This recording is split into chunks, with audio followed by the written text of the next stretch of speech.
بسم اللہ الرحمن الرحیم۔ عزیز طلباء طالبات، السلام علیکم۔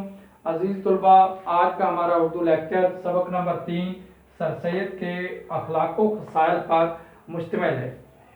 اگر اس چیپٹر کی بات کی جائے باقاعدہ طور پر تو اس چیپٹر کا آج چوتھا لیکچر ہے جس پر ہم گفتگو کرنے جا رہے ہیں۔ تو اس چوتھے لیکچر میں آج ہم نے پیراگراف لیا ہے، یعنی اقتباس چنا ہے جس کی ہم تشریح کریں گے، جس کی ہم نے نشاندہی کچھ اس انداز سے کی ہے کہ ظرافت اور پشتبئی یہاں سے لے کر ہونے نہ پاتی تھی۔ اس کے بعد اس پیراگراف سے متعلق الفاظ معنی ہیں اور آخر پر جو ہے وہ تشریح طلب اقتباس سے متعلق حوالہ جات ہیں۔ تو اب ہم جو ہے وہ پیراگراف کی طرف چلتے ہیں۔ آپ سے ہماری گزارش ہے کہ تشریح کا یہ لیکچر سماعت کرنے سے پہلے آپ اس پیراگراف کو خود اچھے انداز سے پڑھ لیں، اس کے بعد سماعت کریں گے تو انشاءاللہ آپ کو بہتر سمجھ آئے گی۔ جی، تو ظرافت اور پشتبئی، یعنی کہ ظرافت اور پشتبئی، ظرافت ہنسی مذاق، پشتبئی خوش مزاجی۔ اب یہ فطرت ہے، یہ ایک عادت ہے کس کی؟ سر سید احمد خان کی۔ عزیز طلباء طالبات، جیسا کہ ہم نے اپنے گزشتہ لیکچر میں سر سید احمد خان کی مختلف خوبیوں کا ذکر کیا، تو اس میں سے ایک خوبی جو تھی وہ تھی ظرافت اور پشتبئی، یعنی کہ ہنسی مذاق اور خوش مزاجی۔ یہ آپ کی طبیعت کا حصہ تھی۔ تو وہ کہتے ہیں کہ آپ کی طبیعت میں داخل تھی، مگر جس طرح ان کی اور باتوں میں بناوٹ نہ تھی، اسی طرح ظرافت اور پشتبئی میں بالکل بھی کسی قسم کی کوئی بناوٹ نہ تھی۔ عزیز طلباء طالبات، کہ سر سید احمد خان جب کبھی بھی کسی محفل کا حصہ ہوتے، چاہے گھر میں ہوں چاہے جو ہے وہ باہر دوستوں کے درمیان ہوں، تو وہ عموماً جو ہے وہ اپنی باتوں میں مزاح پیدا کرتے، وہ دوسروں کو ہنساتے، دوسروں کو لطیفے سناتے، دوسروں سے لطیفے سنتے، اور طنز و مزاح کا اس طرح جو ہے وہ سلسلہ جاری رہتا۔ کوئی بھی ان کی باتوں سے جو ہے وہ بوریت محسوس نہ کرتا۔ عموماً جو ہے وہ چھوٹے بڑے بچے بوڑھے سب جو ہے سر سید کی باتوں سے لطف اندوز ہوتے۔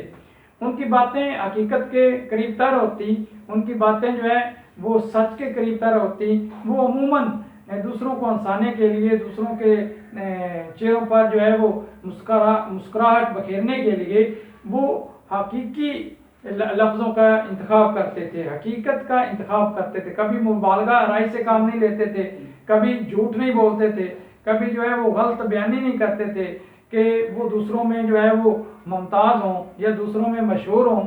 تو ایسا کبھی بھی وہ رویہ نہیں اختیار کرتے تھے، یعنی کہ وہ چاہے تحریر ہو، تقریر ہو، بات چیت ہو، لطیفہ ہو، شوخی ہو، کچھ بھی ہو، وہ عموماً جو ہے وہ حقیقت سے قریب ترین جو ہے وہ مزاح کرتے تھے، اور ان کے باتوں کے اندر جو ہے وہ شرم و حیا کا جو خیال رکھا جاتا تھا، ان کے مزاح کے اندر شرم و حیا کا جو ہے وہ پہلو ہمیں نظر آتا تھا، اور کبھی بھی غیر اخلاقی گفتگو نہ کیا کرتے تھے۔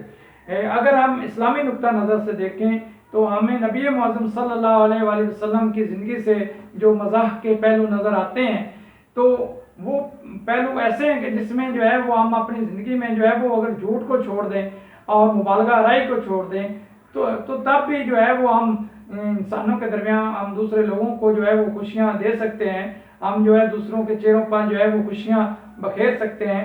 ہم نبی معظم صلی اللہ علیہ وآلہ وسلم کی زندگی سے جو ہے وہ مزاح کا پہلو سیکھ سکتے ہیں، سیکھتے ہیں، جیسا کہ ہمیں جو ہے وہ حدیث میں ملتا ہے کہ نبی معظم صلی اللہ علیہ وآلہ وسلم کے پاس ایک شخص جو ہے وہ آیا، اور اس نے جو ہے وہ آپ صلی اللہ علیہ وآلہ وسلم سے سواری کے لیے اونٹ مانگا، تو آپ صلی اللہ علیہ وآلہ وسلم نے صحابہ سے فرمایا کہ اسے اونٹنی کا بچہ دے دیا جائے۔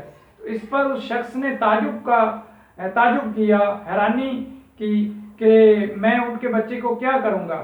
تو اس پر آپ علیہ السلام نے فرمایا، آپ صلی اللہ علیہ وآلہ وسلم نے فرمایا کہ ہر اونٹ ایک اونٹنی کا بچہ ہی تو ہوتا ہے۔ تو یہ تھا مزاح کا طریقہ کار آپ نبی معظم کا۔ اسی طریقے سے آپ نبی معظم نے ایک اور واقعے کے اندر بھی جو ہے وہ مزاح فرمایا کہ جس طرح ایک بوڑھی عورت آپ نبی معظم کے پاس آئی اور عرض کیا کہ یا رسول اللہ صلی اللہ علیہ وآلہ وسلم، میرے لیے جنت کی دعا کر دیجئے۔ تو اس پر جو ہے آپ نبی معظم نے فرمایا کہ بوڑھی عورتیں جنت میں نہیں جائیں گی۔ تو اس پر وہ عورت بہت زیادہ جو ہے وہ زار و قطار رونے لگی، غم زدہ ہوئی، پریشان ہوئی۔ تو آپ صلی اللہ علیہ وآلہ وسلم نے جب یہ صورتحال دیکھی تو فوری فرمایا کہ میرے کہنے کا مطلب یہ ہے کہ بوڑھی عورتیں جوان ہو کر جنت میں جائیں گی۔ تو اس پر وہ عورت جو ہے وہ خوش ہو گئی۔ تو یہ تھا نبی معظم صلی اللہ علیہ وآلہ وسلم کے مزاح کا انداز، کہ جو ہمیں درس دیتا ہے کہ جب بھی ہم جو ہے وہ اگر کسی کو خوشی دینا چاہیں، اگر کسی کے ساتھ جو ہے وہ مزاح کرنا چاہیں، تو ہمیں جو ہے وہ حقیقت کو سامنے رکھنا چاہیے، مبالغہ آرائی اور جھوٹ سے پرہیز کرنا چاہیے۔ تو لہذا جیسا کہ فرمایا جاتا ہے کہ کسی کے ساتھ جو ہے وہ مسکرا کر بات کرنا یہ بھی صدقہ ہے۔ تو یہی انداز جو ہے وہ سر سید احمد خان کا تھا۔ آپ شرم و حیا کا پیکر تھے، اور شرم و حیا کے پیکر میں رہتے ہوئے جو ہے وہ آپ طنز و مزاح سے کام لیا کرتے تھے۔ آپ جس طرح کردار کے غازی تھے، اسی طرح بالکل گفتار کے بھی غازی تھے، اور آپ نے محبتوں کا ایک جہان جو ہے وہ آباد کیا۔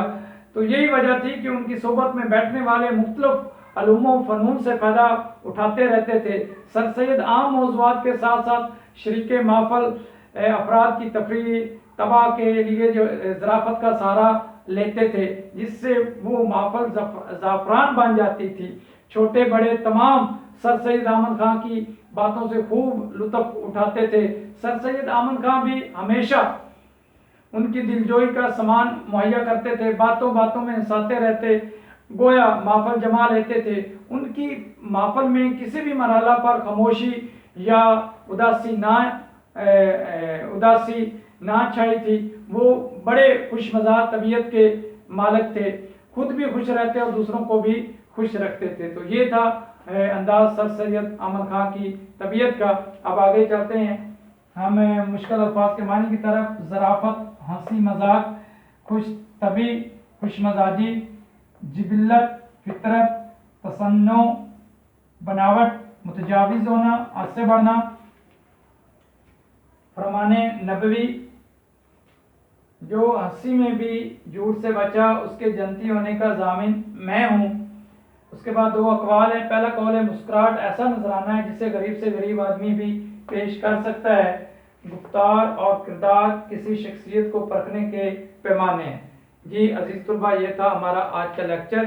انشاءاللہ اگلے لیکچر میں دوبارہ ملاقات ہوگی۔ اللہ حافظ۔